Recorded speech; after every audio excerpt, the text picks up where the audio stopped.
Here we go. Let's run through a couple questions on financial risk management. Starting out, managers who anticipate greater return for greater risk are referred to as having what attitude toward risk? First, I want to just cross out cautious. That's not a thing.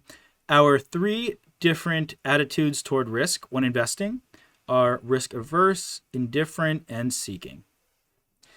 Now, really the best way to answer this is to just memorize which types of investors these are.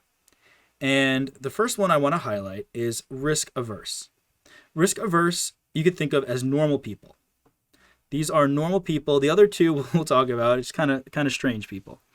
So risk averse, normal people, when there's increased risk, you want increased reward. That sounds pretty fair, right? That's why I think it's normal people, and that's what you want. If you want minimal risk, you invest in treasury bonds, you get little reward. You still get a reward, but it's minimal. And if you want to take on higher risk by investing in a bunch of riskier tech companies, you expect to have an overall higher return, or you at least hope for it. Whether that happens or not, it's on you. Okay, risk indifferent. These two, to be honest, I like to say these don't really exist in the real world. But it's an exam. They want you to know it. It's just like that, you know. Risk indifferent is someone who doesn't take risk into account when investing. And that's just not how people do things, right? I mean, you're just a gambler. You could think of risk indifferent people as a gambler, like they don't really care about the risk. And that's just not how you should invest. That just doesn't make any sense. Lastly, risk seeking. Risk seeking investors don't exist also because risk seeking are looking for higher risk and lower return. Now, who the heck is going to do that? Who wants a lower return anyway? Like in general, you always want a higher return, but who would take higher risk for that lower return? Probably nobody. And that's why this right here, this describes a normal person. Anticipate greater return for greater risk. It's going to be letter B, risk averse. That's normal people, me and you. Next up, we got another one. If an investor's certainty equivalent is greater than the expected value of an investment alternative, the investor is said to be what? Now, first, I'm just going to cross off cautious. It's not a thing. It's a distractor. Now, let's think about this. What is a certainty equivalent? What is investment alternative? Well, in this realm, we are talking about the certainty equivalent is essentially your risk tolerance, and the investment alternative is your return. So if your certainty equivalent is your risk, if your risk is greater than the expected value of an investment, which is your return, so like we were saying before, who is the crazy one saying they'll take higher risk compared to lower reward? Well, those are those risk seekers. Again, doesn't really exist in the real world, but again, hey, this is an exam. It's just like that. So risk seeking, anticipating higher risk for lower return. Risk averse is normal people, and risk indifferent is you just don't take into account risk when you're investing. Next up. An exporter enters into a contract to supply goods to a foreign buyer. The contract requires the payment in foreign currency, 120 days after delivery. Recently, the foreign currency has experienced many fluctuations. The exporter may incur a loss on this contract at the time payment is received due to such fluctuations. Which of the following actions should the exporter take to avoid such loss? All right, this is hedging. This is hedging your risk, financial risk. And what do you do with currency fluctuations? Now, do you cancel the export contract? My answer is no. I mean, essentially, it seems like it's gone through already. You don't cancel the contract. Yes, that would cut off your loss in theory, but that's not the approach we're taking. We can always, the answer we're looking for is there's always a hedge. For any action you take, there's always a way to reduce your risk. without just abandoning something, right? So that's not going to be letter A. What about letter B? Invest the foreign currency in the buyer's country to avoid short-term fluctuations. Well, let's think about what the risk is here. We're concerned about the foreign currency. That's what we're concerned about. So would we invest the foreign currency in the buyer's country to avoid short-term fluctuations? The foreign currency is the one buying. They're the risky ones. Why would we invest the foreign currency in the risky country to hedge our risk? That would actually magnify the risk. As such, I'm going to cross that off. I'm not a fan of that one either. Next, wait for the settlement date to see if the foreign currency actually fluctuates. Okay, what about this one? I mean, this isn't really doing anything. This is just waiting. That's not hedging your risk. That's not doing anything of significance. As such, that's not really an action taken, and I'm going to cross that one off.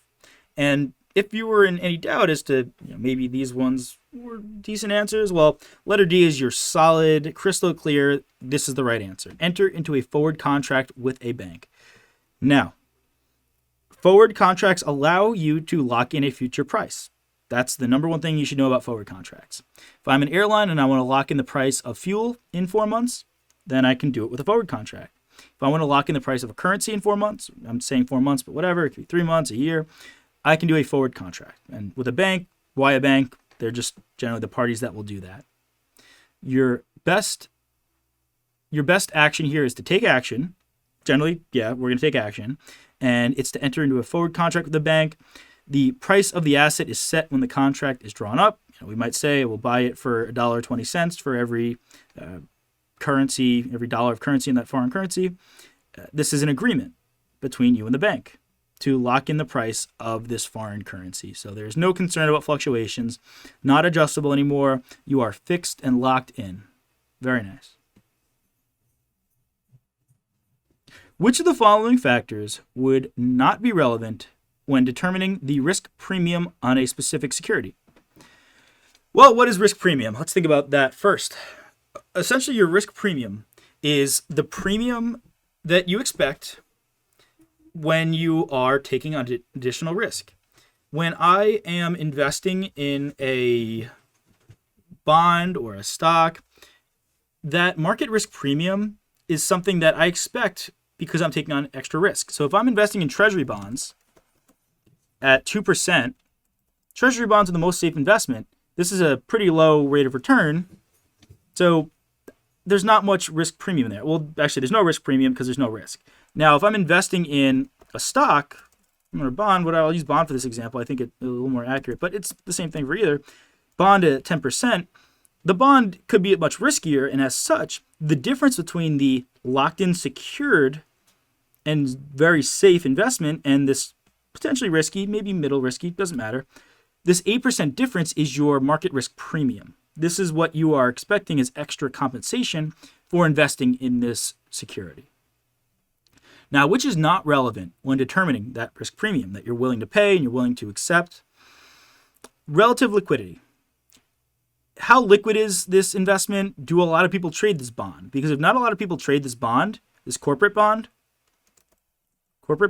then that adds to your extra risk because liquidity means your ability to sell it at a solid price. Now, if not a lot of people are selling it, that's going to increase your risk because you might not be able to recoup your investment. So yes, this is very relevant when determining your risk premium. Again, risk premium being how much do you want to pay and how much extra and how much you're expecting in extra compensation through your return. Relative seniority is more so bankruptcy, meaning if you are buying a bond or stock in this company, how much seniority do you have? Are you at the top of the list to receive compensation if the company goes bankrupt, or are you at the bottom of the barrel and you're not going to get anything if the company goes bankrupt? That's super important because if this investment is going to pay you out if the company goes bankrupt, it's a lot more secure than something if you're at the bottom of the pile and you're not going to get anything if this company goes bankrupt. So that's super important in determining your risk premium. Length of maturity. Generally, short-term versus long-term, that is super important for you. Short-term debt is viewed as more risky, but although, you'll get paid hopefully quicker. But that definitely has an impact on your risk premium because short-term debt, think about credit card debt, short-term, why are those rates so much higher? Because it's short-term unsecured debt, whereas long-term fixed, locked-in collateralized debt with mortgages are a lot lower rates because they're less risky. You can think of it like that, and that's how I'd remember it for sure. So length of maturity is super important for your risk premium as well. Leaving earnings per share, that is not a relevant factor for determining the risk premium on the security. As the term implies, earnings per share measures the amount earned of net income per share for the weighted number of shares outstanding during the period of earnings. It's very much a profitability metric, but it has no bearing on the risk associated with security. As such, letter A, earnings per share. Next up, €1 will buy $1.48 of US dollars, and a British pound will buy $2.06 of US dollars. What is the cross rate of euros per pound? Okay, this is a simple currency conversion question. Might seem like it's a little nuanced, but think about being on vacation and buying souvenirs in a foreign country, and think about you're buying it in the foreign currency. Think about the benefits of exchange rates. That's something probably you're more familiar with than doing big business transactions in foreign currency, although I'm not going to judge. I don't know where you're coming from. In this case, we want to know what's the cross rate of euros per pound. We know euro, so it's like we know A equals B, B equals C. Now we got to do A equals C kind of thing. All right, so this is a simple conversion here. Is 206 divided by 148. So to be honest, I would just kind of memorize it like that. And then that gives you 139. And that is the cross rate of euros per pound. That's the, to be frank, most simple, easiest way to get these questions done is the cross rate, euros per pound. So we are going to take the euro amount, put it in the denominator, the pound US dollar amount, put it in the numerator, and just divide. And that's how we get that. A bus company believes that its diesel fuel expenses might rise in the coming year and wants to create a hedge against the increase. The current price of diesel fuel is $3.50 a gallon, and the company uses 10,000 gallons per month. Just immediately reading this, and yeah, this is going to be a question about hedging against a possible increase in fuel prices. If we read the question, what was the economic substance of the futures contract? Essentially, was this positive or negative? Did we benefit from this futures contract? Let's keep reading. The company purchased a futures contract for 10,000 gallons of diesel fuel at $3.50 a gallon. Let's just keep in mind what happened so far. Fuel right now is $3.50 a gallon. Obviously, we're totally okay with that price because we locked in a contract that says we can now buy 10,000 gallons of fuel in the future, 10,000 for a month, at $3.50 and to be delivered in 6 months. Now, just like you buy insurance, just like you buy health insurance, auto insurance, you pay a premium. And that's what this is. The price of the contract was $250. So again, you need to have benefited from this. You needed to have, the price needs to have significantly gone up more than what the premium was as well. So you're locking in that price for $3.50. In 6 months, the spot price of diesel fuel is $3.85 a gallon. Okay, so it looks like right off the bat you made a good decision. But again, we need to calculate and take into account that premium. Let's see what our full value is. The bus company accepted delivery of the commodity contract. You don't have to accept this contract. It's insurance. Technically, you don't have to use any insurance, right? Yes, you have to buy auto insurance per the law, but technically you don't ever have to use it. You can just constantly pay in cash if you just are so fortunate to have the cash to pay for whatever it is that you need. Same with medical, right? You have medical insurance, but technically you could always just pay in cash. You don't have to exercise your option. You don't have to exercise your insurance. What's the economic substance? What does that mean? It basically, like these answers say, did it produce you a cost? Did it produce you a savings? What was the benefit, or was there no economic impact from the transaction? What are your thoughts?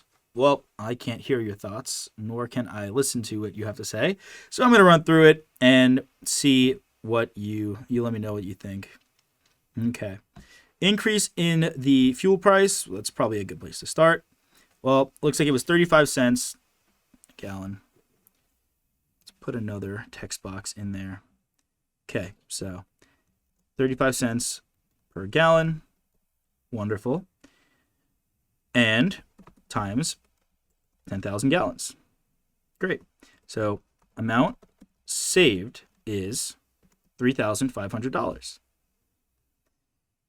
However, like I said, we have the price of the futures contract.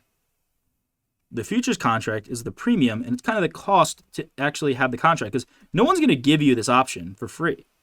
This is a contract provided by, I don't know, maybe a bank or whoever it is, another entity, and they're not going to do this for free. They're not going to lock in the price for you for free. You got to pay $250. So it seems that the economic savings here was $3,250. Again, what are our total costs? $250. The amount saved was the amount that we did not have to pay because of the increased price. Right there, $3,250 of benefit. That seems to be letter B. The contract produced savings of $3,250. When could there be no economic impact? Well, that would be if it balanced out to zero after the price of the contract, or if maybe there was no premium on the contract somehow and you didn't exercise it, so there'd be no economic impact. Run through it like that. Great question to practice on. Lastly, a put is an option that gives its owner the right to do which of the following? Great question. Now, there are four sort of transactions with puts and calls. You can be the buyer or seller, and you can have a put or a call. We're mainly going to focus on being the buyer of these options in this exam. Don't worry about being the seller of these options. So you are buying an option. All an option is an insurance contract. It's an insurance policy that if one thing happens, you'll be protected. Now, yes, obviously people use puts and calls to make a lot of money in the stock market, but at their core, what do they use for? Their hedges, and hedges are just insurance. Now, what happens with a call option? I'll just cover that since we're here. The call option says, okay, the call option says, I am going to take I'm going to pick a stock, right? And it doesn't have to be a stock. It could be a commodity. It could be oil, whatever it is. A call option says, I am going to take your stock and sell it today. Oh boy, we are at a question on puts and calls. Well, I guess specifically just puts, but puts and calls, we have these as options. Options, just like I was mentioning before, are essentially just insurance policies. A put, you buy a put when you believe the value of something's going down, and you buy a call when you believe the value of something is going up. As such, you can see how you can use those as hedges. You can hedge against something, it's insurance policies in case one thing happens. So a put is an option that gives its owner the right to do which of the following. Now, you can both buy and sell puts and calls, but for the purposes of this, and most of what we'll see in the test, it's going to be buying those options. Think of it like you're buying the insurance policy as compared to being the person who sells the insurance policy to the person here. When you buy a put, I'll start with a call. We're going to go over both. When you buy a call, you are essentially buying a contract, so you're paying a premium for it. Just like in that previous question, you are buying an insurance policy. Let's say the premium's $100, and you are saying, I'm going to borrow someone's money. So with a call, this is what's actually happening. So like, yes, the simple answer is buy when you believe value of something will increase. However, what actually happens with a call? And that's kind of what this question's asking with a put. Well, what you actually do is you borrow someone's money, like in this contract. It says, all right, I will borrow $10,000, and it's leverage. I'm borrowing $10,000 to buy stock at $40. Maybe the stock's at $40. You buy a bunch of stock, and then in, let's say, 6 months, it could be any variation of time. In 6 months, I will owe that back. Now, obviously, if the stock goes above $40 and recoups your investment, recoups your premium paid, let's say the stock is at $100, you've essentially made I'll get rid of this thing over here. I was going to draw a little graphic to demonstrate how you could buy and sell puts and calls. All right, so here, what's your profit essentially? Well, you bought a bunch of this stock at $40. So how much stock did you buy? Well, $10,000 divided by 40 gives you 250 shares. Now, those 250 shares are worth $100 each. That's it's a pretty substantial profit, right? $25,000. Okay, so what happened? You owe that $10,000, and let's say premium was $1,000. You paid $1,000 up front for the right to enter into this contract. Wonderful. So what happened is you have a value of 25. You owe that 10,000 originally, as well as 1,000 of premium. You have now pocketed. You get to run home with a whopping 14 grand of profit. That is what happens in a call. How about a put? And that's what's going on here. A put is going to allow us to borrow shares from the seller and sell them ASAP. Like you sell them right away. Let's use similar numbers. All right, so you borrowed, so say paid $1,000 in premium to borrow 10,000 shares at $50 each right now.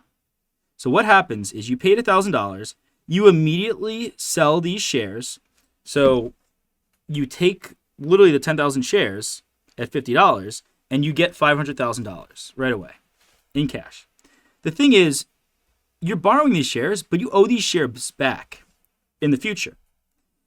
So if the value of these goes up, you're going to have to rebuy these shares at a very expensive price, possibly, right? If the value goes to $70 each, well, you now have to spend $700,000 to buy these shares back. But the reason you buy a put is because you believe the share is going to go down. So let's say it actually goes down to $20, pretty big drop. You now have to buy back only $200,000 worth of stock. So this $300,000 is essentially a profit, and then minus $1,000 for the premium. So that is your transaction there. That is what is actually happening with a put. And as such, which of these sound most like what I just described? Does it give you the right to buy a specific security at fixed conditions of price and time? Now, I'm going to eliminate B and C right away because it's never indefinite. Never indefinite. There's always a set period. It's always 6 months or 2 weeks or a year, whatever it may be. And generally you pay more in premium for the longer period of time because it gives you more time for whatever you're predicting to happen. Generally, right? Just time is your friend and you pay more for more time. Now, are you buying or selling the security? You are selling. You're not buying, like I just described. You are selling the shares that you borrowed to get a lump sum of cash right away, which you can go and do whatever. And then you got to buy these shares back for that person and give them back. Why did the person do this? The person did this for the 1,000 premium. Now, maybe the premium will be a lot larger when you're dealing with larger numbers like this, but don't worry about that. You don't really have to calculate the premium or worry about that. It'll tell you what it might be. So crossing off letter A, final answer here is letter D. Sell specific security at fixed conditions of price and time. Awesome. So yeah, remembering just to recap, a call option is bought if the trader expects the price of the underlying security to rise within a certain time frame. The put option is bought if the trader expects the price of the underlying security to fall within a certain time frame. Put option gives the holder the right to sell the specific security at fixed conditions of price and time, and a call gives the holder the right to buy a specific security at fixed conditions of price and time, meaning letter A would be correct if this said a call, letter D is for a put, and B and C are incorrect because they say indefinite time period. Awesome. Great practice here, everyone. Keep working hard and doing questions yourself. You will get there. Hey there. Are you ready to not only pass your CPA exams, but truly understand and enjoy the material while studying? I know it seems impossible, right? Especially to enjoy the material? We'll do it together. Tap into the power of CPA.examprep.ai, where we've got personalized quizzes, multiple choice questions, memorization guides, flashcards, simulations, all tailored to your learning. Our adaptive study planning puts you on the fastest path to success and lifts you back up if you fall behind. Avoid wasting your precious time and money attempting an exam with a low chance of passing, because who wants that? We want to get you through this process as quick as possible. Our exam readiness prediction lets you walk in with confidence, knowing that you're prepared for success on exam day. Thankfully, there's no payment method needed to get started, so why don't you come join us? Visit cpa.examprep.ai and let's achieve your exam success together.